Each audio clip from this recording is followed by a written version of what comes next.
Matt. Oh, hey, Matt. Hi, how are you? What abandoned mansion was I exploring if I were Donny Osmond or Fabio painted on the wall? Can I just ask, like, y'all are law abiding people. You don't, if you can get into an abandoned house or building, you don't go in? I mean, I do, but Mark? That's not something that I really think about. Are you riding by and then just decide you're going in? Oh, yeah. I have gotten off an interstate and gone back 3 miles to climb into an abandoned. I've been in, and this goes back to my childhood. So when I was a kid in Wyoming, there were these vacation homes in the Grays River Range that people would use summer and winter, but then they would come in during ski. Rich people would come in because where I lived was just on the other side of Jackson Hole at the end of the Snake River Canyon. So you had a lot of Hmm. wealthy people who were tourists there. Of Yeah. course, we were the locals and we served those our wealthy betters.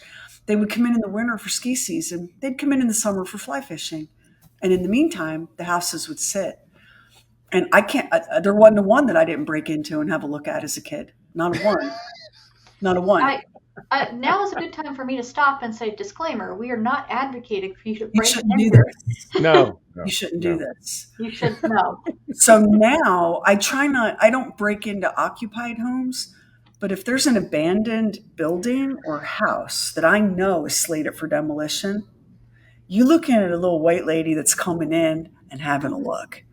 So we were with Kevin and I went up to visit our one of our kids, our daughter Maggie, and she's like, "There's this crazy mansion that they're going to tear down to build a new neighborhood." I said, "Say less." So off we went to have a look. 8 bedrooms, 11 bathrooms, a million doors, locked, locked. Now I'm not going to pick a lock, Lamar, because I have standards. I'm not going to pick a lock, and I'm not I going to like break somebody's a got window. a line, and Not going to drawing a break a line. That's good. window. Good. But if you're foolish enough to leave me a way in, here I come. And actually, my son in law, Alan, did some digging, and now we know who these paintings are of and whose house it was. But I just have to tell you, you walk into the eighth of 11 bathrooms. I would cry. I would cry if I went to go to the bathroom and that was staring at the dark and at me in the Oh, dark. I would especially with those cry. white teeth. Those white. It's like the episode of Ross when Ross had the white teeth. Oh my gosh. This is why our daughter Maggie, she is my people. I love her. Kevin was like, "Y'all are breaking the law," and Maggie was like, "Watch us." And so we went in. We took our dogs in for an explore. One, can I describe one of the 11 bathrooms? I swear, if these people did not shoot porno in this house, they left so much money on the table.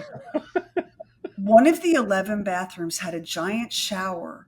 There was a glass wall on one side and a glass wall on the other, and that you could come in and out of that shower through these two different rooms, and you could pull up a chair and watch your lady bathe or what have you. There was a thing in the basement that looked like a disco slash roller rink. This I place was amazing, Heather. Amazing. I dream of houses like that. We don't make houses with the spice anymore. Like, I want a house with a roller rink in the basement. Come on. Rich people do not use their money for fun anymore. It's all like bland and boring and, give me a house with a roller rink in the basement. Well, when we got back to Maggie's house, I was like, Alan, look what's in one of the bathrooms. And I showed him the paintings. The whole bathroom, floor to ceiling, the walls were covered in these crazy Walmart great value, eyes wide shut murals. It was insane. Masquerade masks. And oh, it was so crazy. And Alan goes, I bet I can find this guy. And in less than 5 minutes, had the identity of the man in the picture that I just showed you, what his business was, when the house was built, and all of it. And I think it has a real 80s vibe. But yeah, Heather, they have roller boogie in the basement. See, I just bought some roller skates because the skating rink I went to as a child is still open. So I'm gonna get into this. I'm gonna do it. I still haven't done it yet, but I'm gonna do it. So in the like roller boogie in the basement of the mansion is just like that's peak. You guys, I am so curious about the way y'all live. I want to come to everyone's house. Regina just texted me a picture of her man serving her a cocktail in the bathtub, and I was so happy because I'm like, oh, that's Regina's bathroom. I Lamar, would you be interested in breaking into a derelict building with me, or you No, don't no, have? no, no, no, no, no, no. I think it would be so interesting. But I gotta know nobody's coming. I gotta know. I just got to know that I'm not going to be there, and somebody's going to say, "What are you doing?" I don't want to hear that. I do not want to hear that. Well, I'm going to knock wood. I've never had that happen in all my time. And I've been in factories and schools and churches and homes. I mean, I've just been in every gas stations. I've been in every flavor of derelict building. That's my I'd be idea. amazed at what people leave in those Yeah. buildings. Because if I had to move out of this house, I would take. Well, I would hope I would take everything. Maybe I couldn't, but I'm always amazed at what people will leave. And it's Yeah. like businesses. When businesses close down, they just close down and walk out the door, and there's just stuff there. I was in an abandoned business where it was like one day they just said, enough of that, and left and never came back. Inventory scattered all over the floors. Yeah. There's a haunted place near where Heather lives. I don't want to say what it is because I'm afraid that there might be one or two people lurking here that would like to know where Heather lives. Yeah, we gotta be a little bit more careful Yeah. with that. There's a very infamous haunted abandoned place near where Heather lives. And I mean, I've gone through windows to explore that place. Really? And as I said to Maggie when we walked out of that mansion, girl, I'm going to be honest with you. That was so amazing. It would have been worth getting cuffed and put in a squad car. Like some things are worth getting arrested for. And that house was one of them. Oh, look at Eve Owens. There's an abandoned prison right down the road. I want to go in, but I'm scared. We know Ooh, that's haunted. ooh. Girl, Might that's be some haunted. stuff in there. I don't know. That would be scary. That would be a little scary. There is in Philly, Max has been. There's a closed down penitentiary that you can tour that is haunted AF. It's always on like those ghost hunter shows. Yeah. And there's a burned down sugar factory that's haunted that you can climb around in. You see where Julie Scoggins said that they went into Alcatraz at night in the In the rain. rain. And look, she would do it again. She would do it again. Oh my gosh. I Yeah. want one of those ghost hunter kits off Amazon, with the EMF reader and whatever.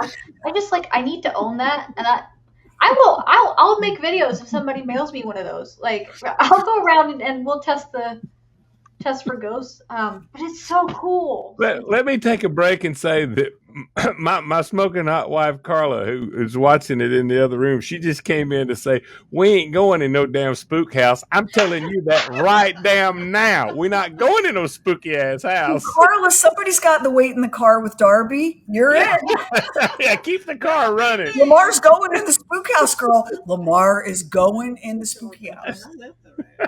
She just told me she had some friends. They wanted to go explore a graveyard, and they got out, and she left them.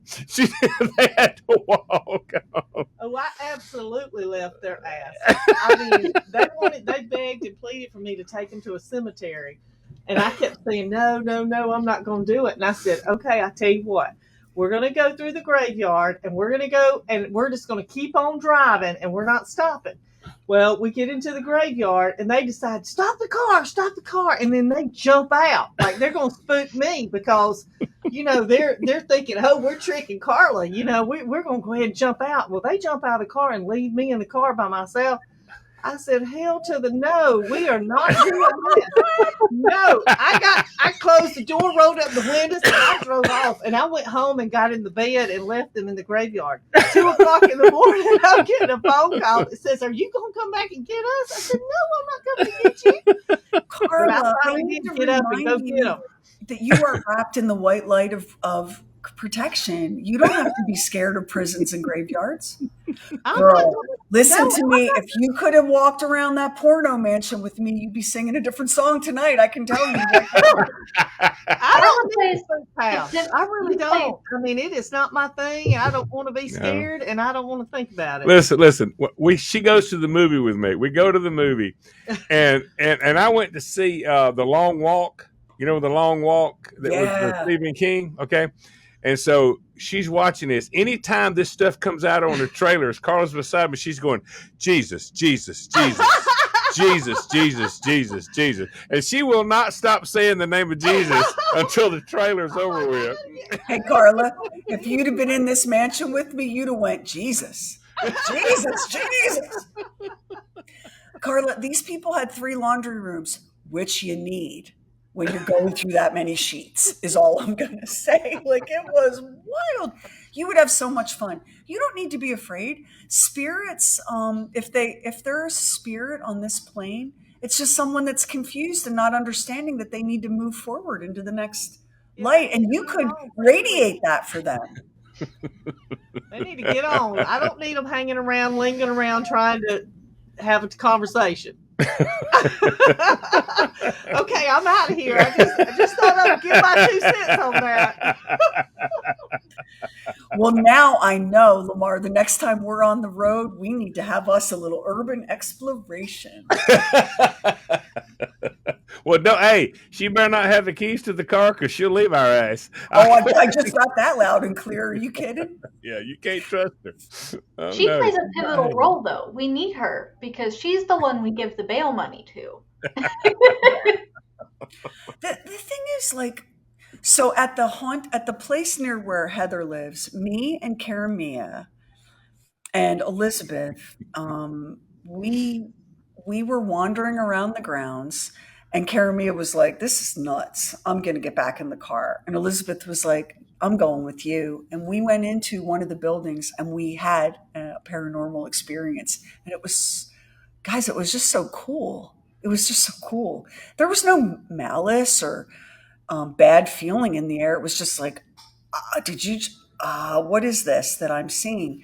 And it was really neat. And most of life is just emptying the dishwasher and paying bills and stuff. Like, So what you're saying is that if we just watch horror movies and all this kind of stuff, where the malevolent spirits are coming to kill us, yeah, we're you get the wrong idea. yeah, we're going on something that's just Hollywood. Yeah, That when you run into the spirit, there's nothing there not bothering you. the entity that I encountered near Heather's house, it detached. It came forward toward us from the shadows of this derelict building room. It came forward, and it just sort of was like, "See me," and then it dissolved, and there was no bad feeling about it. It was just, it is what it is. It is what it is. And you can, like, there are people that experience like what's called the hitchhiker effect. That's a spooky season chat room for a whole nother day. But yeah, Lamar was just like this, whatever this was, didn't know that it was supposed to move forward. It was just like, yeah, I'm here, you're here. What are you going to do? I've made it this far, and I haven't had that paranormal situation. I think I'm good. I think Honestly, there I are think some I'm good. people that can't see it too. Yeah. Like, I know there are people that are more like able to have experiences, and then other people who are just kind of almost like you don't have that sense. It's like being, visually impaired. You can't see it. You're open to it or not. And the thing about it is, if Yeah, you're a person open of to it. faith and you believe in a soul and an afterlife and all of that, then this fits right on in there. Some people don't know they're dead and they're furious, or they know they're dead and they're furious about it and they're unwilling or unable to move on. I will tell you, oh, Matt, yeah, Matt does live in a haunted house, but nothing to be afraid of, right? I mean, it's just like the energy that's left behind. One of the negatives about being this way is that my children grew up in the same house with me and became urban explorers too. And it's one thing for me to walk around with my phone flashlight in an abandoned factory, but I really wish that my daughters didn't do that. Lamar, there's something so wonderful and amazing. Set aside all the paranormal stuff because that's one in a million. I've been in a gazillion abandoned buildings and I've had one paranormal experience. Mostly what you're seeing is that we worry about all the wrong stuff. Our anxieties and the things we are so tied up in knots about are completely meaningless. They're left on the floor to get moldy and eaten by mice. Yeah, that's true. That's true. We worry about a ton of stuff that we don't need to worry about. That is true. And when you walk through abandoned houses, especially, like I was in the woods, not too far from where Heather lives. This was before I had Karamia, so Olivia was a baby, and she was home with her dad. And I was wandering through the woods, not too far from you, and I came upon an abandoned house all by itself in the woods. Classic serial killer horror movie shit. But I went inside, and all I saw was the relics of someone's life. And it gave me a chance to pay my respects, like you were here and you mattered and you loved in this house, and it all was worth something. Matt Hardesty says that his house is haunted. He has cats and no mayonnaise. I'm not coming to visit. Now, I love you, Matt. I've met you and you're a good guy. I can bring my own mayonnaise because I've got it in the car. It's not a problem. And I like cats as long as they don't get up in my face. The haunted part, now we got a problem. So it's the ghost of a woman who lived in Matt's house for 86 years. That house was her whole entire life. Yeah. She's not ready to go. Is that the worst thing? For Carla, it is, clearly. Yeah. I leave some things alone. That I leave alone. I mean, I don't want to bother nobody. Lamar, when I go into abandoned buildings, I'm not looking or expecting to find anything paranormal. I'm just nosy. I just want to look at an abandoned building that housed businesses, those old avocado green landline phones, yes, Rolodexes. Yes. Have you ever looked into that town in Pennsylvania that the game Silent Hill was based on? I think it's called Centralia, where it's on fire. It's just frozen in time, the buildings there. There are some people that have gone in and done urban exploration there. And it is stuff like that. It's like the avocado green kitchens and the businesses with inventory still on the shelf. It just stopped. Life just stopped there one day. There's an old abandoned silver mining town not too far from where I lived. And I was telling Kevin about it. We could go, but you can't really drive to it. You have to go in on horseback or snowmobile or, hike. You can't get to it from the road. But you come upon it and it's like a movie set. Thanks for watching The Oddcast. Subscribe to our channel for more videos, and for more on the Bob and Sheri Show contest, blog posts, and our newsletter, go to bobandsheri.com.